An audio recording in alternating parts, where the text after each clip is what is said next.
রোজার বেদাত বর্জন করাইবে কে? যারে দিয়া বুধ সারামু তার গারে বুধ বসে। বেদাত ত্যাগ করবে কে? মুয়াজ্জিন ইমাম পরিত্যাগ করবে আর মুসল্লিদেরকে বলবে বেদাত করা যাবে না, বেদাতের ধারে কাছেও যাওয়া যাবে না। কিন্তু যে ইমাম সাহেব বলবে উনি আগে বেদাত করে। কেমনে করে আসেন আপনারা, আমি চোখ দিয়ে দেখাই। আসেন, সাহারি খাওয়া শেষ, টাইম শেষ হয়ে গেছে ভাই, সাহারি খাওয়া শেষ হয়ে গেছে। যারা পানি পান করা আছেন ফালাইয়া দেন, যাদের মুখে পান আছে কুলি করে ফেলে দেন, ইত্যাদি করে। যে এখন আপনারা একটু নিয়তটা করে নেন। নিয়তটা কি? সবাই শোনেন। নাওয়াইতু আন আসুমা গাদাম মিন শাহরি রমাদানাল মুবারাকি ফারদাল্লাহ ইয়া আল্লাহ ফাতাকাব্বাল মিন্নি ইন্নাকা আনতাস সামিউল আলিম। নিয়ত করছেন না? অর্থটা কই? নিয়ত করছেন তো আরবিতে, অর্থটা বলি। অর্থটা শোনেন। অর্থটা হলো, আমি নিয়ত করলাম আগামী কালকে রোজা রাখার জন্য, আল্লাহ আপনি আমার পক্ষ থেকে রোজাটা কবুল করে নিন। সবাইকে আমার কথা বুঝছেন? কোন দিনের নিয়ত করছি? কথা বল না, কোন দিনের? আগামীকালে। আচ্ছা, এবার আপনাদের কাছে জিজ্ঞাসা, আমি যে সাহারি খাইলাম এটা কি আগামীকালে রোজার জন্য না আজকের? নিয়ত করছি কবে? এখন রোজার হালাত কি বলেন আমারে? সাহারি খাইলেন আজকে রোজা রাখার জন্য, আর মুখে নিয়ত করতেছেন আগামীকালের। এটা কি সুন্নাত না বেদাত? বেদাত। রাসূল সাল্লাল্লাহু আলাইহি সাল্লাম কোন রোজার নিয়ত মুখে আরবিতেও বলে নাই, ইংরেজিতেও বলে নাই, বাংলায় বলে নাই। আপনি যে ভোরবেলা সাহারি খেতে উঠেছেন, কোনো খাবার আপনার দরকার নাই, একটা খেজুর খেয়ে এক ঢোক পানি পান করেছেন। কেন করলেন? রোজা রাখার জন্য। এটাই হলো নিয়ত। মুখে আর বলার দরকার নাই আল্লাহ তুমি তো দেখো না, আমি তো দেখাইয়া দিচ্ছি, আল্লাহ তুমি তো শোনো না, আমি তো শোনাইয়া দিচ্ছি, আমি রোজা রাখার নিয়ত করছি। আল্লাহর কি শোনাই দেওয়া লাগে? দেখাই দেওয়া লাগে? তাহলে মুখে নিয়ত করাটা হলো বেদাত, অন্তরে নিয়ত করা হলো সুন্নাত। এই নিয়ত প্রথমে শিখাই দেয় কে? ইমাম সাহেব। কে? মুয়াজ্জিন সাহেব। তা বেদাত যে বর্জন করবে, আর সেই তো বেদাত করছে। ইমাম সাহেবদেরকে অনুরোধ করে বলছি, আপনার সারা জীবন পর্যন্ত চ্যালেঞ্জ রইল, নাওয়াইতু আন আসুমা গাদাম মিন শাহরি, এই নিয়তটা কোরআন মাজিদের শুরু থেকে শেষ পর্যন্ত কোন আয়াতে আছে দেখান। সারা জীবন টাইম দেওয়া হলো, যত হাদিসের কিতাব আছে একটা হাদিস খুলে দেখান আমাদের নবী এই নিয়তটা করছে। দেখেন কোন কিতাবে আছে আমাদের নবী করছেন। নবী যদি না করে, হাদিসে যদি না থাকে, কোরআনে যদি না থাকে, ওটা কি সুন্নাত নাকি বেদাত? এই বেদাত করলে আপনার রমজানের আমল কবুল হবে না, গুনাহ ক্ষমা হবে না। আচ্ছা, এবার আসুন 5 নম্বর, ইফতার। খেয়াল করে কথা শুনতে হবে। রমজান মাসে 11টি আমল আছে, তার ভিতরে একটা আমল হলো ইফতার করা। ইফতার করা সুন্নাত। সবাই খেয়াল করে শোনেন। ইফতার আর একজনকে করানো সুন্নাত। ইফতার তাড়াতাড়ি করা সুন্নাত। 3টা জিনিস বলছি। ইফতার নিজে করা সুন্নাত, আর একজনকে করানো সুন্নাত। ইফতার তাড়াতাড়ি করা সুন্নাত। ইফতার নিজে করা সুন্নাত, আর একজনকে করানো সুন্নাত। এই 2টা সুন্নাতের ওজন যত বেশি, তাড়াতাড়ি করা সুন্নাত এটার ওজন আরো বেশি। এখন কথা হলো, তাড়াতাড়ির মিনিংটা কি? সূর্য ডোবার আগে ইফতার না। তাড়াতাড়ির অর্থ এটা না সূর্য ডোবার আগে আগে ইফতার। তাড়াতাড়ির অর্থ হলো সূর্য ডোবার পরে আর কোনো দেরি করা যাবে না, সাথে সাথে ইফতার করতে হবে। সূর্য ডোবার পরে সাথে সাথে কি দুনিয়া অন্ধকার হয়ে যায়? হয় না। সূর্য ডোবার সাথে সাথে কি সব মসজিদে আজান হয়? হয় না। তাহলে কি ইফতার করতে পারবো না? অবশ্যই পারবো। ইফতারের সাথে অন্ধকারের কোনো সম্পর্ক নাই, ইফতারের সাথে আজানের কোনো সম্পর্ক নাই। আজান হোক অথবা না হোক, অন্ধকার হোক অথবা না হোক, সূর্য ডোবার সাথে সাথে ইফতার করতে হবে, কোনো দেরি করা যাবে না। যদি দেরি করেন তাহলে বিদআত হবে। আমাদের দেশে এই বেদাতটা জাতীয়ভাবে চলছিল, জাতীয় নট পার্সোনাল, জাতীয়ভাবে চলছিল। জাতীয় মানে বাংলাদেশে ইসলামের বিভিন্ন বিষয়গুলো পরামর্শ এবং নিয়ন্ত্রণ করে Bangladesh Islamic foundation. Islamic foundation থেকে প্রতি বছরে রমজানের শুরুতে রমজানের একটা ক্যালেন্ডার, সাহারি, ইফতারের টাইম প্রকাশ করে। ওইখানে তারা উল্লেখ করে আজকে সূর্যাস্ত 6টা 3 মিনিট, খেয়াল করে শোনেন, ইফতার 6টা 6 মিনিট। সবাই কি আমার কথা শুনতেছেন? ইফতার কততে? 6টা 3 মিনিট। সূর্যাস্ত কততে? 6টা 3 মিনিট। আর ইফতার 6টা 6 মিনিট। কয় মিনিট বাড়াইছে? 3 মিনিট। এরপরে তারা নিচে লিখে দিচ্ছে বিশেষ দ্রষ্টব্য, সতর্কতার জন্য 3 মিনিট পরে ইফতারের টাইম উল্লেখ করা হলো। এই যে সতর্কতার জন্য 3 মিনিট দেরি করা, এটা সরাসরি হাদিস বিরোধী আমল। এবার আপনারা সবাই আমারে ধরবেন, হাদিস তুমি একাই পড়ছো মিয়া? সারা বাংলাদেশে বড় বড় হুজুররা এরা কি পড়ে নাই? ইসলামিক ফাউন্ডেশনে যারা বড় বড় আলেম, মুহাদ্দিস, মুফতি, তারা কি পড়ে নাই? তারা 3 মিনিট দেরি করতে পারছে, তুমি পারো নাই, তুমি একাই হাদিস জানো? এটার উত্তরও আছে। ইসলামিক ফাউন্ডেশন প্রতিষ্ঠার 33 বছর পর্যন্ত 3 মিনিট দেরি করে ইফতারের যে ক্যালেন্ডার প্রকাশ করা হয়েছিল, তারা এতদিন হাদিস জানতে পারে নাই। যখন ইসলামিক ফাউন্ডেশনের আলেমরা হাদিস চোখে দেখলো, আল্লাহর নবী বলেছেন ইদা গামাতিশ শামসু আফতারা সায়েম, যখনই সূর্য অস্ত যাবে তখনই রোজাদার ইফতার করবে। যদি রোজাদার দেরি করে ইফতার করে তাহলে সে যেন জেনে নেয় লিআন্নাল ইয়াহুদু ওয়ান নাসারা ইউখিরুন, দেরি করে ইফতার করা ইহুদির অভ্যাস, দেরি করে ইফতার করা খ্রিস্টানদের অভ্যাস। মুসলমানরাও যদি দেরি করে ইফতার করে, তার ইফতার ইহুদির মতো ইফতার হবে, তার ইফতার খ্রিস্টানের মতো ইফতার হবে। এই হাদিস জানার পরে 33 বছরের ভুল গত বছর ইসলামিক ফাউন্ডেশন ভেঙ্গে উল্লেখ করেছে সূর্যাস্তের টাইম যা, ইফতারের সময় তা। বলেন আলহামদুলিল্লাহ। তাহলে ইসলামিক ফাউন্ডেশন যদি 33 বছরের ভুল সংশোধন করে নিতে পারে, আমরা কি ষষ্ঠীপুর এলাকার লোকেরা 33 বছরের ভুল ভেঙ্গে সংশোধন করে নিতে পারি না? এজন্যই তো বাংলাদেশের বক্তৃতা জগতের সম্রাট মাওলানা দেলোয়ার হোসাইন সাঈদী রাহিমাহুল্লাহ তিনি বলেছেন, ভুল সংশোধনে কোনো ব্যর্থতা নাই, ভুল সংশোধনের মধ্যেই আছে সফলতা। ভুল করা মানুষের চিরান্তরিত অভ্যাস, কিন্তু ভুল জানার পরে টিকে থাকা, ভুলের উপর অটল থাকা, ভুল সংশোধন না করা কি মুমিনের অভ্যাস? তাই অনুরোধ করে বলছি, সম্মানিত ইমাম আর মুয়াজ্জিন বৃন্দ, এখন থেকে আপনি সূর্যাস্তের টাইম জানেন, আপনি এখন সহজ হয়ে গেছে। গুগলে ঢোকেন, গিয়ে লিখে জিজ্ঞেস করবেন আজকে সূর্যাস্ত শরীয়তপুর জেলা, লেখা দেখেন, সার্চ দেন, লেখা উঠবে যে 6টা 3 মিনিট, 6টা 4 মিনিট, যা লেখা উঠবে আপনার ঘড়ি দেখে ঠিক তখনই ইফতার করবেন। 1 মিনিট দেরি করতে পারবেন না। যদি দেরি করেন, ইফতার হবে কার মতো? ইফতার হবে ইহুদির মতো। শোনেন, তাহলে দেরি করে ইফতার করা কি মুমিনের অভ্যাস না ইহুদির অভ্যাস? দেরি করে ইফতার করা কি মুমিনের অভ্যাস না খ্রিস্টানদের অভ্যাস? এই অভ্যাসে অভ্যাসিত যারা, তারা আমাদের বিরুদ্ধে অভিযোগ দেয় সরকার বাড়ি তাওহীদ জামে মসজিদে নামাজ পড়তে যাবি না, কারণ ওরা ইহুদি খ্রিস্টানদের এজেন্ট। আমরা নাকি ইহুদি খ্রিস্টানদের এজেন্ট? আরে ইহুদি খ্রিস্টানদের এজেন্ট কারা? ইহুদি খ্রিস্টানদের কর্মসূচি বাস্তবায়ন করে যারা। হাদিসে রাসূল সাল্লাল্লাহু আলাইহি ওয়াসাল্লাম বললেন, ইফতার দেরি করে যারা ইহুদির দালাল তারা, ইফতার দেরি করে যারা খ্রিস্টানদের দালাল তারা। আমরা সূর্যাস্ত যাওয়ার সাথে সাথে ইফতার করি, দেরি করি না। এটা নবীর অভ্যাস, সাহাবীদের অভ্যাস। আমরা যদি দালাল হই, ইহুদির দালাল না। আমরা যদি দালাল হই, খ্রিস্টানদের দালাল না। আমরা নবী মুহাম্মদ সাল্লাল্লাহু আলাইহি ওয়াসাল্লামের দালাল। নবীর দালাল হইলে কোনো কষ্ট আছে? কোনো কষ্ট নাই।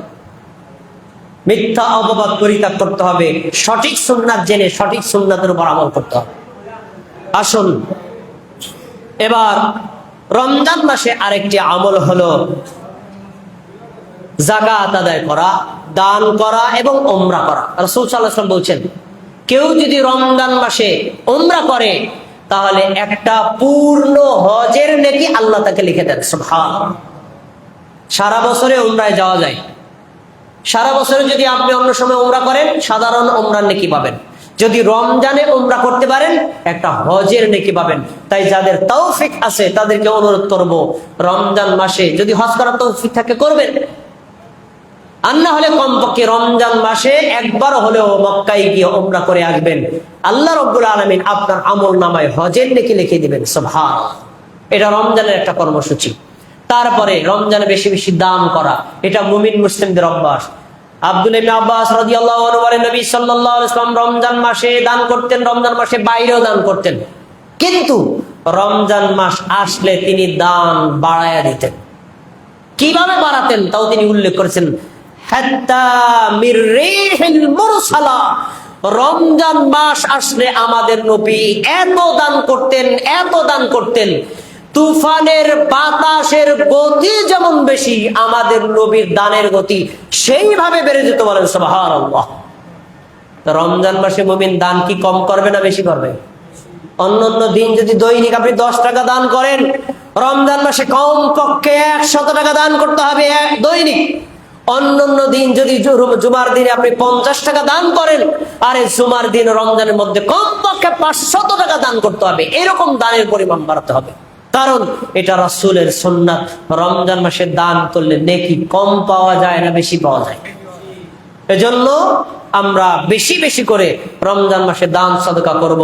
দানের ব্যাপারে আপনাদের জন্য জোরালো পরামর্শ হলো, অবশ্যই আপনারা দানগুলো যেই মসজিদে বেদাত মুক্ত ভাবে সুন্নাত এবং তাওহীদের ভিত্তিতে আমল হয়, যেই মাদ্রাসাগুলোতে বেদাত করানো হয় না, বেদাত শেখানো হয় না, সুন্নাত শেখানো হয়, সুন্নাত অনুযায়ী আমল করানো হয়, ওই মাদ্রাসাগুলোতে আপনারা বেশি বেশি দান সাদকা করবেন। যেই সাধারণ এতিমগুলো বেদাত থেকে মুক্ত থাকার চেষ্টা করে, এই এতিম মিসকিনদের মধ্যে বেশি বেশি দান সাদকা করেন। যারা বেদাতের সাথে জড়িত তাদেরকে দান করবেন বেদাত পরিত্যাগ করার শর্তে। ভাই আমি দান করলাম, এই বেদাত করা যাবে না। ভাই আমি দান করলাম, আমার টাকা দিয়ে বেদাত এবং শিরকি কোনো কাজে ব্যয় করতে পারবেন না, এই শর্ত দিয়ে তারপরে দান করতে হবে।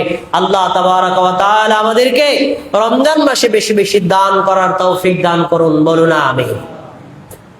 এবার রমজানের 9 নম্বর আমল ইতিকাফ করা। ইতিকাফ করা সুন্নাতে মুআক্কাদা। সুন্নাতে মুআক্কাদা মানে গুরুত্বপূর্ণ সুন্নাত। আমাদের সমাজে ইতিকাফ হয় না? হয়, কিন্তু এর সাথে হুজুররা একটা শব্দ যুক্ত করে দিচ্ছে। শব্দটা কি? সুন্নাতে মুআক্কাদায়ে কিফায়া। হুজুর কেফায়া কি? কেফায়া হলো এই মসজিদের আওতাধীন যেই কয়টা ঘর আছে, এই ঘরগুলোর যদি একজন মুসল্লি ইতিকাফ করে সবার পক্ষ থেকে আদায় হয়ে যাবে। কেউ যদি আদায় না করে সব বান্দা বান্দি গুনাহগার হবে। এটারে বলা হয় কেফায়া। হুজুর এখন কি করব, কেউ তো বসে না। এবার বুদ্ধি বাই করছে, আমি আজকে আমাদের বাড়িতে গেছিলাম, থাকি মাদারীপুর শহরে, বাড়িতে গেছি। বাড়িতে যাওয়ার পর শুনলাম বিশাল বলো হই হই কাণ্ড, রই রই ব্যাপার। হই হই কাণ্ড কি? একজন আমার কাছে বিচার দিতেছে, ভাই আমাদের মসজিদের সভাপতি সাহেব ফজরের সময় বলতেছে, গত জুমা ইমাম সাহেব বয়ান করছে ইতিকাফের ব্যাপারে, কেউ কি বসবা? কেউ মাথা নাড়ে না। কেউ যদি না বসে তাহলে তো সবার গুনাহ হবে। এই আমাগো মুসলিমদের মধ্যে কে গরিব? মহিউদ্দিন, এই তোর বদলা কামলা দেওয়া লাগবে না। 10টা বদলা কামলা যা লাগে, সাহারি, ইফতার, ঈদের পোশাক সব দিল, তবু বাবা তোর বই তৈবে, নাহলে তো আমাকে সবার গুনাহ হবে। তো পরে কি হয়েছে? 8,000 টাকা চুক্তি। মেয়া ভাই 8,000 টাকা চুক্তি। তো দৈনিক 800 টাকা করে বদলার দাম দিল। বাবা তুই 10টা দিন বই আমাকে গুনাহ থেকে বাঁচা, ঈদের দিন তোরে 8,000 টাকা দেওয়া হবে, তারপরেও বাবা তুই ইতিকাফে বয়। এরকম টেন্ডেন্সি সখীপুর এলাকায় আছে না নাই? তাদের জন্য জেনে রাখেন, ইতিকাফ করা একটা ব্যক্তিগত সুন্নাত আমল। ইমাম করলে ইমাম নেকি পাবে, মুয়াজ্জিন করলে মুয়াজ্জিন নেকি পাবে, খাদেম করলে খাদেম নেকি পাবে, মুসল্লির কমিটির সদস্যরা যে করবে সে নেকি পাবে। কেউ যদি না করে তাহলে কেউ গুনাহগারও হবে না, কেউ নেকিও পাবে না। কিন্তু এই জন্য বদলা নিয়া, কামলা নিয়া, ভাড়া করে টাকার চুক্তি নিয়া, ঈদের পোশাকের চুক্তি নিয়া যদি ইতিকাফে বসায়, নেকি তো হবে না, বরং বেদাতের গুনাহ হবে। নবীর জামানায় কাউকে এভাবে ভাড়া করে বদলা নিয়ে ইতিকাফে বসানো হয় নাই। অতএব এই জঘন্যতম বেদাত থেকে ইমাম, মুসল্লি, মুয়াজ্জিন, মুসল্লি এবং কমিটির সদস্যদেরকে বেরিয়ে আসতে হবে। কাউকে ভাড়া করে ইতিকাফে বসালে একটু নাকি হবে না, বরং আরো গুনাহ হবে, কারণ বেদাত করেছে। এবার ইতিকাফের ফলাফল, ইতিকাফ করলে লাভ কি? ইতিকাফের লাভ হলো লাইলাতুল কদরের নেকি পাবেন। কিসের নেকি? লাইলাতুল কদরের নেকি। রাসূলুল্লাহ সাল্লাল্লাহু আলাইহি ওয়াসাল্লাম বলেছেন, যে ব্যক্তি লাইলাতুল কদরে সালাত আদায় করবে নেকির আশায় ঈমানের সাথে, যদি কোনো বান্দা, যদি কোনো বান্দি লাইলাতুল কদরে সালাত আদায় করে, আল্লাহ রাব্বুল আলামিন ওই বান্দা বান্দির পূর্ববর্তী পাপগুলো ক্ষমা করে দিবেন। সুবহানাল্লাহ। এখন আপনাদের কাছে জিজ্ঞাসা, ভাই সবে কদর কবে? 27 রাতে। কেমনে বুঝলেন? সরকার বাড়ি তাওহীদ জামে মসজিদের ইমাম সাহেবকে বললেন, আক্তার সরকার, ইমাম সাহেব ইফতারের লিস্টটা কি করা হয়েছে? কয় যে ভাই করছি, অল্প কটা এখনো বাকি আছে। আপনারা আগে জানায় রাখি, 27-এর দিন আমি কিন্তু ইফতার দেব। তা ভাই আগের দিন দেন না, না পরে ওই দিন দেবে না, পরের দিন দেন ওই দিনও দেবো না। কি লিখা? ওই দিন কদরের দিন। তার মানে আক্তার সরকার বুঝে নিয়েছে কদর কোন রাতে, কোন রাতে। এই বুঝটা কি সঠিক না ভুল? ভুল। জেনে নেন, নবী সাল্লাল্লাহু আলাইহি ওয়াসাল্লাম বলছেন, তাহাররাউ লাইলাতুল কদর ফিল আশরিল আওয়াখির মিন রমাদান, তোমরা রমজানের শেষ 10টা রাতের মধ্যে লাইলাতুল কদর তালাশ করো। 21তম রাত থেকে 30তম রাত পর্যন্ত জোর বেজোর যে কোনো রাতে হতে পারে। একটা হাদিস বললাম, আরেকটা হাদিস আছে, ইলতামিসুহা ফিল ওয়াতরি, তোমরা রমজান মাসের শেষ দশকের বেজোর রাতে তালাশ করো। 21তম রাত, 23তম রাত, 25তম রাত, 27তম রাত, 29তম রাত, এই 5টা রাতের যে কোনো একটা রাতে হতে পারে। কোন রাতে কেউ জানে না, কিন্তু আমরা আগে জেনে নিছি 27 রাতে। তো 27 রাতেই যে কদর, এটা একটা ভুল। তবে হওয়ার সম্ভাবনা আছে, হওয়ার সম্ভাবনা আছে, কিন্তু নিশ্চিত করে কেউ বলতে পারবে না। এবার বলবেন যে ভাই নিশ্চিত না, তার একটা দলিল দেন। নেন দলিল। নবীর জমানায় 21তম রাতে লাইলাতুল কদর হয়েছে। যদি 21তম রাতে লাইলাতুল কদর না হয়, তাহলে নবীর জামানায় কেমনে হইল? বুখারীর হাদিস, রাসূল সাল্লাল্লাহু আলাইহি সাল্লাম বললেন, আমার সাহাবীরা, তোমরা আমার সাথে লাইলাতুল কদর পাওয়ার জন্য মাঝের 10টা রাতে ইতিকাফে বসছিলা, তাই না? আজকে 20তম রাত তোমাদের বেডিং গুলো রেডি করেছো বাড়ি যাওয়ার জন্য, তাই না? বাড়ি যাওয়া দরকার নাই, আসো, আমিও বসবো, তোমরাও বসো। সে 10টা রাতের যে কোনো একটা রাতে কদর আছে। কোন রাত আল্লাহ আমাকে ভুলাই দিছে, আসো আমরা ওই কদর পাওয়ার জন্য শেষ 10টা রাতে ইতিকাফে বসি। সবাই খেয়াল করে আমাদিক তাকান, আমাদিক তাকান। এই কথা যেদিন বলছেন, ওই দিনটা হলো 20তম দিন। ভাই 20তম দিন চলে গেলে কততম রাত আসে? 21তম রাত। তিনি বললেন, আমি স্বপ্নে দেখলাম ওই রাতে বৃষ্টি হয়েছে, তারপরে আমি কাদামাটির উপর সেজদা দিছি, ওইটাই হলো কদরের রাত। আচ্ছা, আবু সাঈদ খুদরী রাদিয়াল্লাহু তাআলা আনহু বললেন, আবু সাঈদ খুদরী রাদিয়াল্লাহু তাআলা আনহু বলতেন, ভাই আপনি ওখানে প্লেটগুলো রেডি করেন, পরে কাতার হতে বললো। প্লেট রেডি হোক, তারপরে কাতারবন্দি করবানে, আমি এখনই ছেড়ে দিব, এখনই। খেয়াল করে শোনেন। তাই আমি বলছি কি, যে ওই রাতে বৃষ্টি হয়েছে, আমি কাদামাটির উপর সেজদা দিছি। ওই রাতে সন্ধ্যাবেলায় মেঘ জমলো, বৃষ্টি হলো। নবীর সাথে আমরা লাইলাতুল কদরের রাতে ওই মসজিদে ইবাদত করলাম। মসজিদে নববীর উপরে ছাদ ছিল খেজুর পাতা। বেশি বৃষ্টি হওয়ার কারণে বৃষ্টির পানি পড়ছে ফ্লোরে কাদা হয়ে গেছে। আমাদের নবী সেজদা দিলেন, তার কপালে কাদা মাটির দাগ লেগে আছে। আবু সাঈদ খুদরি বললেন, আল্লাহর নবী যে বলেছিলেন কদরের রাতে বৃষ্টি হয়েছে, আমি কাদা মাটির উপর সেজদা দিছি, 21তম রাতে দেখলাম আল্লাহর নবীর কপালে কাদা মাটির দাগ। তাহলে বলেন তো, নবীর জামানায় সেই বছরে কততম রাতে কদর হয়েছিল? 21তম রাতে। এখন যদি 27 রাতেই ফিক্সড থাকে, তাহলে নবীর জামানায় 21তম রাতে কদর হলো কিভাবে? তাহলে 27 রাতেই কি নির্ধারিত? না, 27 রাতে হওয়ার সম্ভাবনা আছে। আমরা শেষ 10টা রাতে ইবাদত করবে, বিশেষ করে বেজোর 5টা রাতে জোর দিয়ে ইবাদত করব। 5টা রাতে ইবাদত করলে 1টা রাতে কদর, বাকি 4টা রাতের নেকি আল্লাহ আপনাকে বোনাস হিসেবে দিয়ে দিবেন ইনশাআল্লাহ। সব শেষ একটা আমল বলে আমি ছেড়ে দেব, তারপর আপনারা কাতারবদ্ধ হয়ে ইফতার গ্রহণ করবেন ইনশাআল্লাহ। সব শেষ, রমজান মাসের একটা আমল হলো ফিতরা দেওয়া। রমজান মাসে রোজা রাখা যেমন ফরজ, 5 ওয়াক্ত নামাজ পড়া যেমন ফরজ, ফিতরা দেওয়া সমানভাবে ফরজ। ফিতরা দেওয়া ফরজ। কিভাবে ফিতরা দিবেন? আপনার পরিবারে যতজন সদস্য আছে প্রত্যেক সদস্যের পক্ষ থেকে ফিতরা দিবেন। এমনকি কোন সন্তান যদি ঈদের দিন নামাজের আগে জন্ম নেয়, ওই সন্তানের পক্ষ থেকেও ফিতরা দেওয়া ফরজ। এখন ফিতরা দিবেন কয় টাকা? আমার এই চাচা বলছি দিলেন কয় টাকা?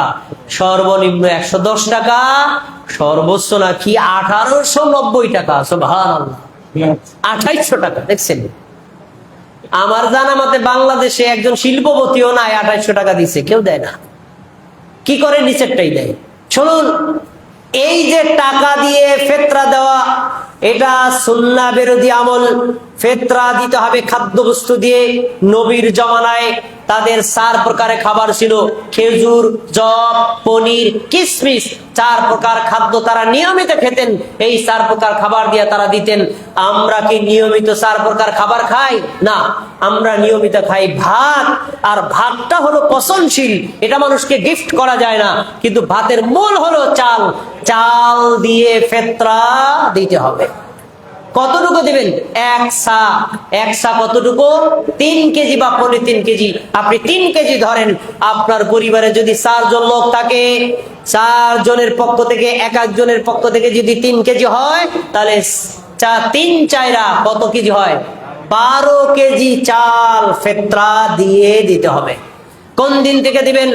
28 রমজান, 29 রমজান, 30তম রমজান যদি হয় তাহলে ওই দিন, আর যদি না হয় তাহলে ঈদের সালাতের আগ পর্যন্ত এই 2.5 দিন অথবা 3.5 দিন, এই দিনের মধ্যে ফিতরা দিয়ে দিতে হবে। নবী সাল্লাল্লাহু আলাইহি ওয়াসাল্লাম বলেছেন, কেউ যদি ফিতরা দেয়, রোজার যত ভুল ত্রুটি আল্লাহ ক্ষমা করে দিবেন। আর ফিতরা দিয়ে দিলে আল্লাহ রাব্বুল আলামিন তাকে মিসকিনদেরকে খাবার দেওয়ার সমতুল্য নেকি দিয়ে দিবেন। সুবহানাল্লাহ। তাহলে আমরা প্রত্যেক ব্যক্তির পক্ষ থেকে 3 কেজি করে চাল দিব। আপনার পরিবারে যত সদস্য, সবার পক্ষ থেকে, এক একজনের পক্ষ থেকে 3 কেজি, যত সদস্য হয় সেই পরিমাণ চাল আপনারা দিয়ে দিবেন। তাহলে আপনাদের ফিতরা আদায় হয়ে যাবে। এতক্ষণ পর্যন্ত আমরা রমজান মাসের করণীয় বর্জনীয় আমলগুলো সম্পর্কে বলেছি। জি ভাইয়া, 3 কেজি চাল, 3 কেজি। হ্যাঁ, তাহলে আমরা এটা আদায় করে দিব। আল্লাহ রাব্বুল আলামিন আমাদের সবাইকে এই আমলগুলো সুন্নাত মতো করার এবং বিদআতকে বর্জন করার তৌফিক দান করুন। সবাই বলে আমিন, আমিন।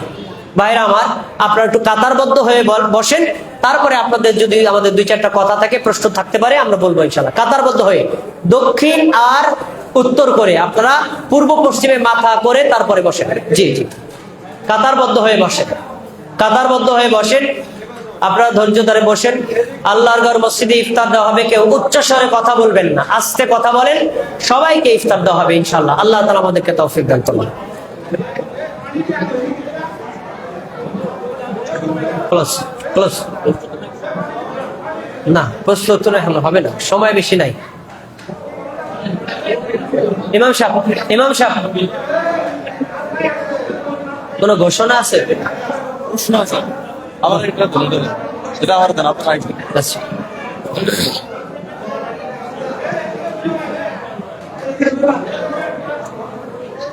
তারপরে প্রশ্ন করেছেন যে রমজানের রাষ্ট্রপতি তাকওয়া বলতে কি তাকওয়া বলতে রমজানের ফলাফল হলো তাকওয়া অর্জন করা।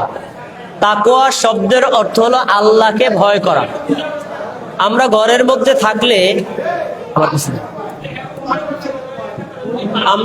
মধ্যে থাকলে কেউ যদি না থাকে, আমরা দিনের বেলায় পানি পান করি না, খাবার খাই না, কেন? আল্লাহর ভয়ে।